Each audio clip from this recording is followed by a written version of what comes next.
నమస్తే, welcome to GR TV. ప్రస్తుతం మనతో పాటు ఉన్నారు మా GR TV chief editor Naresh. అంతా మాట్లాడతాం. నమస్తే నరేష్. నమస్తే శాంతి.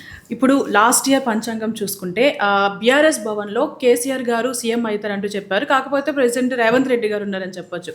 అయితే అసలు ఈ పంచాంగాలు ఎంతవరకు నమ్మొచ్చు అంటారు? నార్మల్గా ఈ పంచాంగాలు చూస్తుంటే అంటే రవీంద్ర భారతిలో ఎప్పుడు కూడా ప్రోటోకాల్ ప్రకారం ప్రభుత్వం ముఖ్యమంత్రి ఆధ్వర్యంలో పంచాంగ శ్రవణం ఇవన్నీ కూడా ఉంటాయి. దీనికి సంబంధించి పంచాంగంలో లాస్ట్ టైం ఇదే రవీంద్ర భారతిలో ఈసారి చెప్పిన అయ్యవారే లాస్ట్ టైం చెప్పినారు. ఏమన్నారంటే నరదృష్టి బాగా ఉంది ప్రభుత్వం పైన, ముఖ్యమంత్రి పైన ముఖ్యంగా నరదృష్టి ఉంది. అంటే నాయకుడు, రాష్ట్ర నాయకుడు ఎవరు అంటే రేవంత్ రెడ్డి. సో ముఖ్యమంత్రి ఆయనే, అన్ని కూడా ఆయన. సో ఆయన పైన నరదృష్టి చాలా ఉంది, జాగ్రత్తగా ఉండాలి. రియల్ ఎస్టేట్ రంగంలో బాగుంటుంది అని చెప్పేసి చెప్పినాడు. రియల్ ఎస్టేట్ అనుకున్నప్పుడు అక్కడ రేవంత్ రెడ్డి పక్కన ఉన్నటువంటి బట్టి విక్రమార్క గారు ముఖాలు చూసుకున్నారు. రియల్ ఎస్టేట్ ఈసారి బాగుంటుంది అంటే తెలంగాణలో కాంగ్రెస్ ప్రభుత్వం వచ్చినప్పటి నుంచి రియల్ ఎస్టేట్ పడిపోయిందని అందరు. ఈవెన్ నువ్వు ఎక్స్షాప్ పోయినా కూడా బాగా రన్ అవుతున్నాయా, గిరాకీ బాగా అవుతుందా అంటే లేదు అంటే, ఎందుకంటే నడుస్తలేవు. ఏదో రియల్ ఎస్టేట్ అన్ని వ్యవస్థలు, ముఖ్యంగా తెలంగాణలో ఉన్న అన్ని వ్యాపారాలు, దందాల్లో రియల్ ఎస్టేట్ లేదనే టాకే నడుస్తుంది.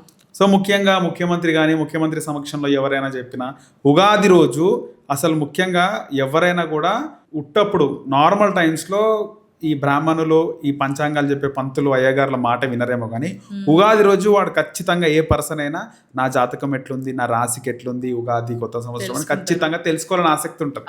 మీడియా కూడా ప్రముఖంగా చూపిస్తుంది ఉగాది రోజు ఏం చెప్పినారు. ముఖ్యంగా ముఖ్యమంత్రి రేవంత్ రెడ్డి ముందు అయ్యగారు ఏం చెప్పినారు అనేది చూపిస్తారు. అయితే లాస్ట్ టైం అయ్యగారు నరదృష్టి బాగుంది రేవంత్ రెడ్డికి, పైగా రియల్ ఎస్టేట్ రంగంలో వారికి బాగుంటుంది అంటే రియల్ ఎస్టేట్ అప్పటివరకు డౌన్ఫాల్ ఉంది, వాళ్ళు ఊపిరి పీల్చుకునే ప్రయత్నం, ఒక స్ట్రాటజీ కూడా ఉంటుంది ఆయన చెప్పినాడు. సేమ్ ఆ రోజే బీఆర్ఎస్ భవన్లో ఇంకొక అయ్యగారు ఏం చెప్పినారు అంటే రాశిల గురించి చెప్పినారు. కేసీఆర్ది సంథింగ్ రాశి గుర్తులేదు సరిగా. ఆ రాశి రేవంత్ రెడ్డిది, ఈ రాశి రేవంత్ రెడ్డికి ముఖ్యమంత్రిగా దిగిపోయే అవకాశం ఉంది. కేసీఆర్ గారి రాశి ప్రకారం మళ్ళీ కూడా ముఖ్యమంత్రి అయ్యే అవకాశం ఉంది అంటే అక్కడ వాళ్ళు నవ్వుకున్నారు, అంటే వాళ్ళు స్మైల్ ఇచ్చుకున్నారు. కేటీఆర్, హరీష్ రావు వీళ్ళందరూ కూడా, కింద ఉన్నటువంటి టీఆర్ఎస్ నాయకులు అందరూ చప్పట్లు కొట్టారు, హ్యాపీగా ఫీల్ అవుతారు కదా కేసీఆర్ మళ్ళీ ముఖ్యమంత్రి అంటే.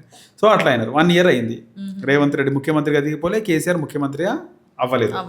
సేమ్ అయ్య గారు ఇప్పుడు రవీంద్ర భారతిలో మాట్లాడుతూ లాస్ట్ టైం ఉన్న రేవంత్ రెడ్డి గారు ముందున్న అయ్యగారే ఏమన్నారంటే రేవంత్ రెడ్డికి సంబంధించి అన్నీ కూడా నార్మల్గా మాట్లాడుతూ నాయకులు, ముఖ్యంగా ఎవరైతే పాలించే పాలకులు ఎక్కువగా మాట్లాడొద్దు, తక్కువ మాట్లాడాలి, ఎక్కువగా వర్క్ చేయాలి, ఎవరైనా మైక్ పెట్టినా ఎక్కువగా మాట్లాడొద్దు అని. రేవంత్ రెడ్డి వైఖరి మనకు తెలుసు, చాలా దూకుడు.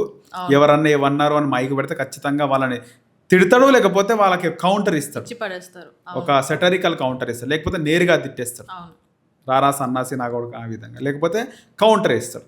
గతంలో మనం చూసినాం తలసాని శ్రీనివాస్ యాదవ్ మంత్రిగా ఉన్నప్పుడు వాడు పొట్టోడు పిసికితే పానం పోతుందని రేవంత్ రెడ్డిని ఉద్దేశించి అన్నప్పుడు ఇట్లా తలసాని, మన మీడియానే తలసాని శ్రీనివాస్ యాదవ్ని ఏమైనా కామెంట్ చేసిందంటే ఆయనకు పిసుకుతా అంటుండు, పిసికి అంటే పెండ పిసికి బాగా అలవాటు అయిపోయింది.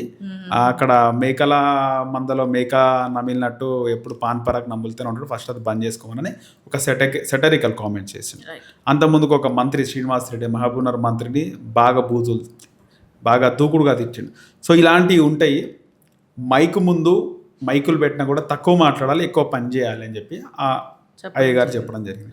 మళ్ళీ ఇక్కడ బీఆర్ఎస్ భవన్లో, తెలంగాణ భవన్లో మళ్ళీ కేసీఆర్ గారు ముఖ్యమంత్రి అవుతారనే మాటలు అయితే ఎక్కడ మాట్లాడలేదు. అంటే ఇక్కడ భారతీయ జనతా పార్టీ ఆఫీస్ ఉంది, ఆ ఆఫీస్లో కొంత ఈ అయ్యవార్లు ఆ పార్టీకి అనుకూలంగా రాష్ట్రంలో జరిగే పరిణామాల గురించి ఎక్కువగా ఆ పార్టీకి సపోర్ట్గా కొంత చెప్తా ఉంటారు. అంటే అసలు నిజంగా కొన్ని ఛానల్ చూపిస్తాయి బీఆర్ఎస్ భవన్లో ఏమన్నారు, బీజేపీ పార్టీ ఆఫీస్లో ఏమన్నారు, ఇటు రవీంద్ర భారతిలో ఈ పంతులు ఏమన్నాడు.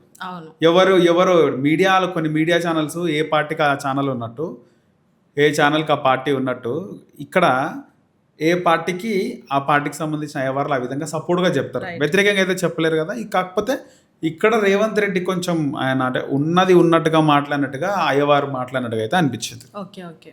సో మొత్తానికైతే మీడియాలానే పంచాంగం కూడా, అంటే పంతులు కూడా అట్లా సపోర్ట్గా మాట్లాడుతున్నారని చెప్తారు. రైట్.